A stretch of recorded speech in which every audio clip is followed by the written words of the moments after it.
પણ દુષ્ટોનું દમન કરવા વાળો પણ છે. આ બેયના સાથે ચાલીએ ત્યારે વ્યવસ્થાને અવસ્થામાં રહીને ચાલી શકીએ આપણે. અને એ જ મારું ધ્યેય છે કે યુદ્ધ લડવું છે બુદ્ધ બનીને. અને નાગા સાધુ છું. અંતમાં એક વાત કહીને પૂરું કરું કે બધાને એક જ લાકડીએ તમે હાંકો છો. બાવા, સાધુ અને સંત, પેલા ફરક તો સમજો. જે ગ્રસ્ત સાધુ હોય એને બાવા કહેવાય, બાવા સાધુ આપણે કહીએ છીએ. અને જેને દીક્ષા લઈ લીધી અને નક્કી કર્યું કે સાધનાના પથ ઉપર હું ચાલતો રહીશ, એ યાત્રામાં છે એટલે એને સાધુ કહેવાય. તો જે યાત્રામાં હોય ને, સાયકલ ચલાવતો હોય, શીખતો હોય, તો એ પડી પણ શકે છે, પાછો ઊભો થઈ શકે, પડી પણ ઊભો થઈ શકે ને પાછો ઊભો થઈ શકે છે. એ સાધુ છે. અને પછી યાત્રામાં જ્યારે પોતાના ગંતવ્ય સુધી પહોંચી જાય, સાધ્યને સાધી લે, આત્મજ્ઞાન થઈ જાય, ત્યારે એને જગત મળીને સંતની ઉપાધિ આપે. મારા વાલા, સંતની ઉપાધિ આપે. તો આ ફરક સમજો, બધાને એક સાથે હાકી કાઢો ત્યારે. તો સાધુમાં પણ બે સાધુ છે. એક અવસ્થાવાળા જે સાધનામાં છે, અને એક નાગા સાધુની ફોજ શંકરાચાર્યએ બનાવી છે, જે વ્યવસ્થા સંભાળે અને યુદ્ધો લડ્યા છે મુગલો સાથે.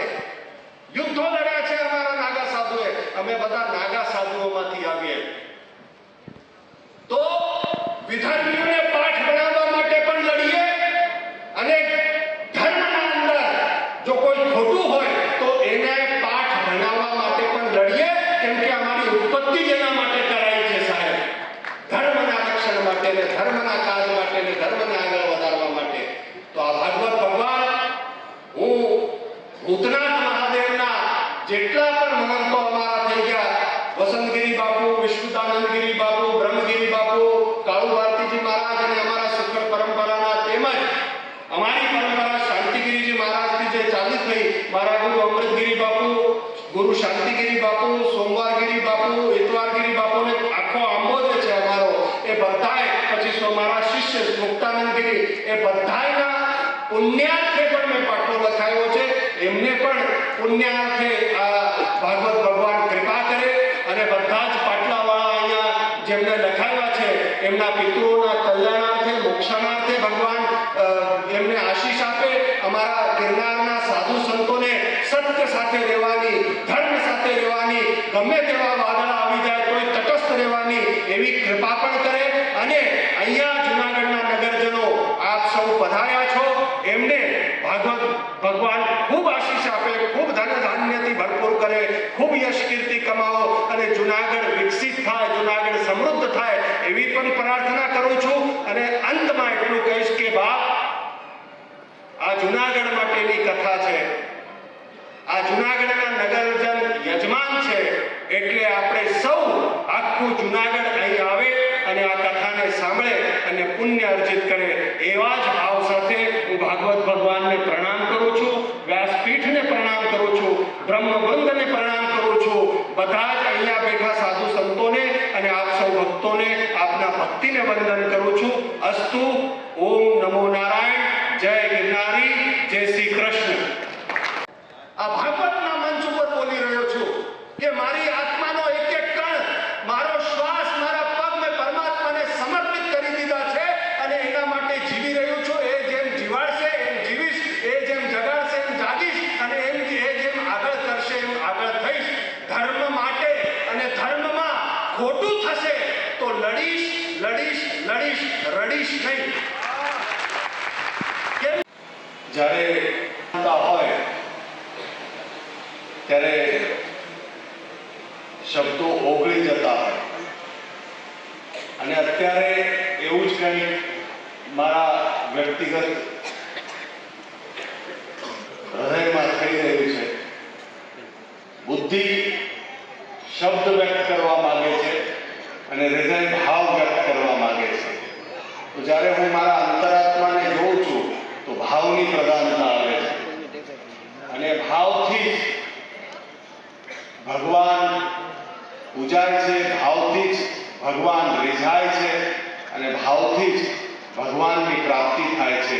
એવા ભાગવત ભગવાન અહીંયા ભૂતનાથ મહાદેવ પધાર્યા છે, તો એમને હૃદયથી હું વંદન કરું છું. અને પ્રાર્થના કરું છું કે અમારા ગિરનારના સાધુ સંતો ભોળા છે, એમને બીજી કઈ ખબર નથી પડતી, રીતિ શું, નીતિ શું, નિયમ શું, એકદમ અલગાવી જીવતા હોય. તો એવા જ ગિરનારના સાધુ સંતોમાં ખોળામાં મોટો થઈને અહીં સુધી પહોંચ્યો છું. એટલે કદાચ મારા જીવનથી કે મારા વ્યક્તિત્વથી કે મારા વાણીથી કોઈ એવી વાતો પણ નીકળે તો એટલું સમજજો કે પાણામાં જ મોટો થયો તો કદાચ વાણી પણ પાણા જેવી હોય પણ હૃદય પુષ્પ જેવું છે, એટલું ખાલી ધ્યાન રાખજો. જુનાગઢના આ નગર દેવતા જેના આંગણામાં આજે ભાગવત ભગવાન પધાર્યા અને એ ભાગવત ભગવાનના પધરામણીમાં જે ગિરનારના સંતો પધાર્યા છે, હું કોઈના નામ લઈને સમય વધારવા નથી માંગતો, પણ એ બધા ગિરનારના એક એક જગ્યાધારીઓ ખડદર્શન સંતો છે. એટલે સંન્યાસી પણ છે, સીતારામ સાધુ પણ છે, ઉદાસી પણ છે, એ બધા જ જગત ભગત બધા જ એવા સંતો પધાર્યા છે. એ સંતોમાં એ પરમાત્માનો અંશ છે. સૌથી પહેલા હું એમના ચરણોમાં વંદન કરું છું કે આપ અહીં આશીર્વાદ આપવા પધાર્યા છો, તો આશીર્વાદ આપો કે આ જીવન જેમ દીવામાં તેલ મળી જતું હોય ને વાઈટ મળી જતી હોય, આ જીવન મારું એ વાઈટના જેમ મને તેલની જેમ મળે અને જગતને પ્રકાશ આપવા માટે માધ્યમ બનો, એવા આશીર્વાદ આપો. તેમજ આ ભાગવત ભગવાન એમને પણ એ જ પ્રાર્થના કરું છું અને વ્યાસપીઠ પર બિરાજમાન મારા પરમ સ્નેહી, જેમને મારા હૃદયથી હું ખૂબ વિશુદ્ધ પ્રેમ કરું છું, એવા મારા ભ્રાતાશ્રી ડોક્ટર મહાદેવ પ્રસાદ મહેતા, આ વ્યક્તિત્વને જ્યારે મેં સાંભળ્યા ત્યારે પ્રભાવ પડ્યો એમનો. મારા જીવનમાં હું પહેલી જ વખત કથા કરાવી રહ્યો છું બાપુ. મેં કોઈ દિવસ કથા નથી કરાવી. હું થોડો વૈદિક માણસ છું અને વૈદિક માણસ છું એટલે યજ્ઞમાં ખૂબ માનું અને યજ્ઞમાં માનું, યજ્ઞનારાયણ ભગવાનને માનું. તો કથા અને એમાં ક્યારે મારું રહેવાનું નથી થયું અને ગિરનારમાં રહીએ તો સંન્યાસ પૂજા હોય એમાં જીવન વીત્યું. તો વૈદિક પરંપરામાં ખૂબ માનતો. તો અમારા ઘણા એવા સ્નેહીજનો તરફથી વાત આવી કે ડોક્ટર મહાદેવ પ્રસાદજી છે એ ખૂબ સરસ કથાની વાત કરે છે, કથાનું રસપાન કરાવે છે. તો એક બે વાર મળવાથી એમના વિચાર સાંભળ્યાથી એમનો પ્રભાવ મારા ઉપર પડ્યો અને પ્રભાવ જ્યારે મારા બુદ્ધિ ઉપર પડ્યો તો થોડો આકર્ષિત થયો. પણ જ્યારે મેં એ પ્રભાવ પડવાથી એમને માનવાની શરૂઆત કરી, પછી ધીરે ધીરે નજીક આવ્યો અને એમને ધર્મને ફક્ત ધાર્મિક વાતોથી સમજાવવાની વાત નથી કરી, ધર્મ શા માટે આ સમસ્ત સંસારને ધારણ કરવો જોઈએ એનું વૈજ્ઞાનિક કારણો એમને આપ્યા. મને ધર્મ અને વિજ્ઞાનનું ખૂબ આકર્ષણ હોય. ફક્ત એમ જ પોથી માતા ઉપર લઈને ફરીએ એમાં થોડીક મને વિચાર આવે કે આવું કેમ. પછી ખબર પડે કે એકવાર પહેલા પોથીને માથા ઉપર લઈએ તો એ પ્રભાવ તો પડ્યો પણ માથા ઉપર લેવાથી ભાવ જાગે અને પછી ધીરે ધીરે તમે એ ભાવથી એને માથાના અંદર ઉતારવાની શરૂઆત કરો છો અને માથામાં ઉતરે ત્યારે એ ભાગવત જાગે. અને એવી બધી ઘણી બધી વાતો ધર્મ અને વિજ્ઞાનની એણે કરી.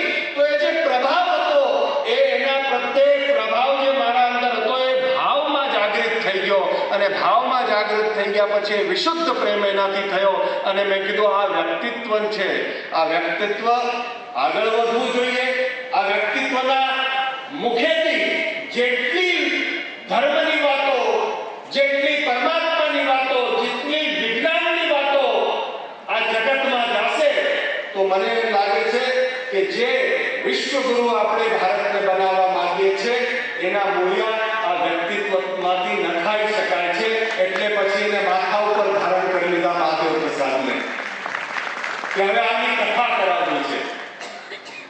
તો કથા કરાવવી છે તો બધાએ કીધું કે કથા તો કરાવીએ, પણ શેના માટે કરાવીએ? મેં કીધું એ તો ખબર નથી ભાઈ શેના માટે કરાવીએ. પણ ભૂતનાથ મંદિરમાં મેં કીધું એ છે કે અહીંયા ગ્રાઉન્ડ છે, ઘણા એવા અહીંયા આવતા હોય કે અહીંયા લગ્ન કરીને પાર્ટી પ્લોટ કરીને એવું કરે. મારો સ્વભાવ એવો છે કે હું ખૂબ સિદ્ધાંતવાદી છું. મંદિરને આપણે પાર્ટી પ્લોટ અને એ બધું ન શોભે એવો મારો સિદ્ધાંત છે. જો ખરેખર અહીંયા કરવું હોય તો અહીંયા ગૌશાળા બનાવીએ, જેનો આત્મા મરી ગયો હોય એ જ ગૌશાળા અહીંથી કાઢશે. કેમ કે ધર્મની સંપત્તિ ભેગી થાય ને તો બુદ્ધિ ભ્રષ્ટ થાય. મારું એવું માનવું છે કે ધર્મની સંપત્તિ ભેગી થાય એટલે બુદ્ધિ ભ્રષ્ટ થાય. અને હું તટસ્થતાથી એવું માનું છું. ધર્મની સંપત્તિ આમ આવી તો આ હદ તરત પરોપકારમાં એ પરિવર્તિત થવી જોઈએ. તો જ એ સંપત્તિ તમે નિર્વાહી પચાવીને આગળ ચલાવી શકો. અને એના જ માટે જ્યારે ગૌશાળા માટે આ નિર્માણની વાત આવી અને મેં કીધું કે ગૌશાળા બનાવો અને એના માટે ભાગવત રાખીએ. પછી કે યજમાન, તો મને યજમાનના કીધા પછી મેં કીધું જો હું સમસ્ત સમાજ માટે જીવું છું તો જગત કલ્યાણ માટે કરવી છે તો એક કામ કરો, જુનાગઢનો આ નાથ છે, નગર દેવતા છે, મહારાજા ધીરાજ છે, તો આખા જુનાગઢના સનાતની નગરજનોને આના યજમાન બનાવી દઈએ આપણે. અને મહારાજ અમે આખા જુનાગઢના નગરજનોને આના યજમાન બનાવ્યા છે. અને પછી મેં આહ્વાન કર્યું કે તમારા આજુબાજુ કોઈ પણ મંદિર હોય એ મંદિરમાં જઈને તમે યજમાન છો એટલે 11 રૂપિયા એ મંદિરમાં ચડાવી દેજો. એટલે ઉપરવાળાના ડાયરીમાં લખાઈ જશે કે જુનાગઢનો નગરજન એ યજમાન પદે છે. અને મેં સંકલ્પ કર્યો છે કે આ ભાગવત કથાના અંદર જે યજમાનોની પોથીઓ આવી છે, જે મુખ્ય યજમાન અને બાકી બધાની પોથીઓ આવી છે, એની સાથે સાથે પિતૃઓના કલ્યાણ તો થશે જ, ભૂતનાથ દાદાના સાક્ષીમાં થશે, ગિરનારના સન્મુખ થશે, સરસ્વતી કુંડના સમીપ થશે. સાથે સાથે એ બધાના પુણ્યાર્થે મોક્ષાર્થે આ કથા થશે જ. પણ મારા નગરજનોને પણ, આ સનાતની નગરજનોને પણ આ કથાનું પુણ્ય ફળ મળે એવો સંકલ્પ મેં પહેલા બ્રાહ્મણ દ્વારા કરાવ્યો છે મહારાજ, કે બધા જ મારા નગરજનના કથાનું ફળ મળવું જોઈએ. અને પછી એક વિચાર એવો મારા અંદર આવ્યો કે સંન્યાસીઓના મોક્ષાર્થે તો ના કરી શકાય પણ પુણ્યાર્થે કરી શકાય. એટલે મેં પોતે પણ એક પાટલો લખાવ્યો, એની બાકાયદા મેં પહોંચ લીધી અને મારા વ્યક્તિગત ફંડમાંથી મેં એ 51,000 રૂપિયા આપીને પોથી એમાં લીધી છે. મને 25,000 પેન્શન મળે છે. મારા આમાં બધું હમણાં કથા બહુ ચાલે કે વ્યક્તિગત એટલે આ મંદિરોના હશે ને એવું હશે, એવું બહુ ચાલતું હોય. આમાં હું હમણાં લોક વાયકા ચાલે ને, સાધુ એટલે પૈસો, સાધુ અરે પણ જોતો કરી બધાને એક માળામાં પેરોવી નાખે એવું નથી હોતું. બધા એવા નથી હોતા. ઘણી જગ્યાએ તમે જોશો મંદિર પાસે સંપત્તિ છે. સંપત્તિ એટલે શું? આ ગ્રાઉન્ડ, પેલો ગ્રાઉન્ડ, પણ આવક નથી હોતી. પેટી ખોલો એટલે દૂધના નીકળશે કે નહીં, ઘણી વખત એવો વિચાર કરવો પડે. ઊભા રહીને જોઈએ ને ત્યારે ખબર પડે. તો મારું કહેવાનું એ છે કે જે હશે તે આ તો બધું ચાલતું રહેશે, પણ મારો ભાવ એવો કે સંપત્તિ ધર્મની આવે એટલે તરત પરોપકારમાં જવી જોઈએ.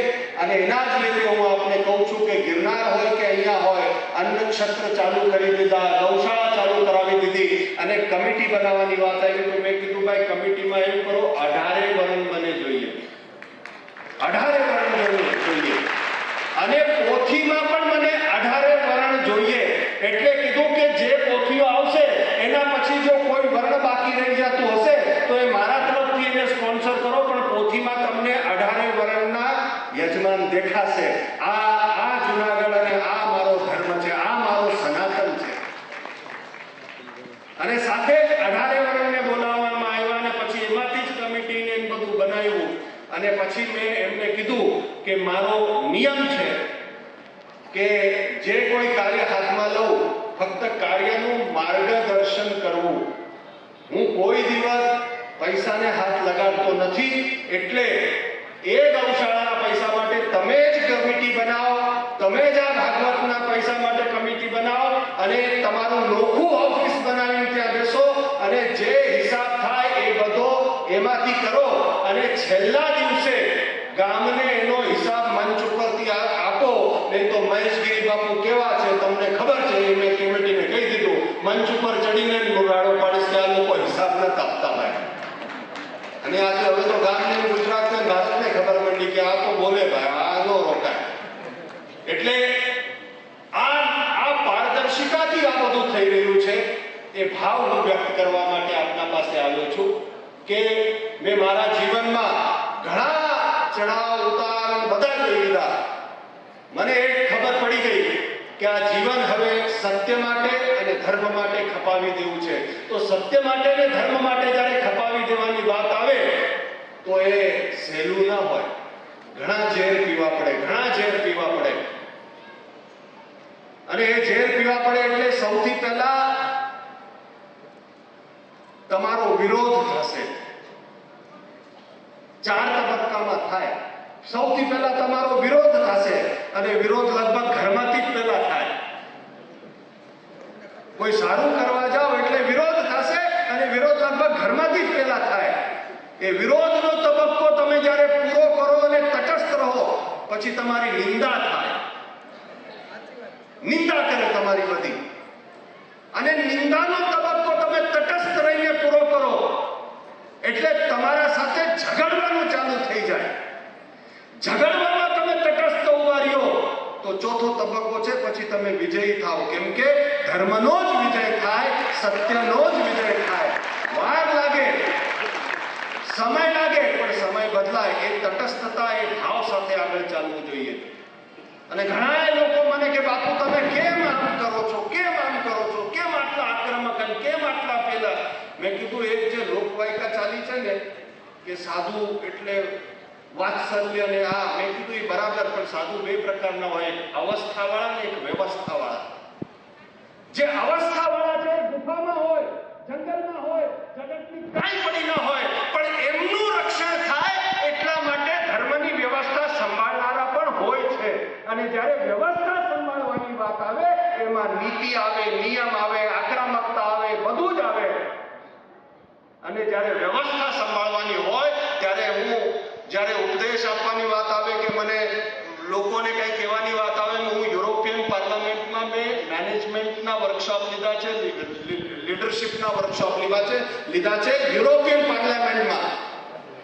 8 દેશોના પ્રેસિડેન્ટ હતા ને 81 મલ્ટીનેશનલ કંપનીના ચેરમેન હતા એમાં. તો જ્યારે એવા વ્યક્તિત્વોને હું મેનેજમેન્ટના અને લીડરશિપના વર્કશોપ લઉં તો મને આઈફોન જોઈએ, મને આઈપેડ જોઈએ, મને અહીંથી ત્યાં જવા માટે પ્લેન પણ જોઈએ. બેલગાડીમાં ન જઈ શકું કે બાવો ફોન વાપરે છે ને બાવો આ વાપરે છે. અરે ના વાપરું તો હું જલ્દી સ્પીડથી કરી ન શકું. ડોબા થોડોક તો અક્કલ રાખતો જા.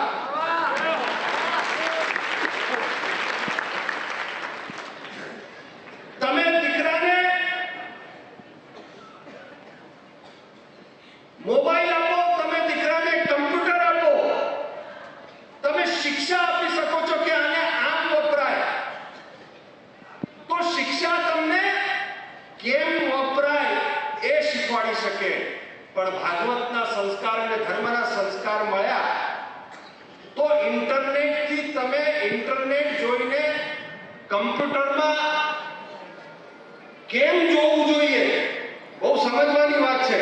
ધર્મના આશ્રમમાં તમે હશો તો કમ્પ્યુટરના સ્ક્રીનમાં કેમ જોવું જોઈએ એની શિક્ષા મળે. પણ ધર્મના સંસ્કાર હોય તો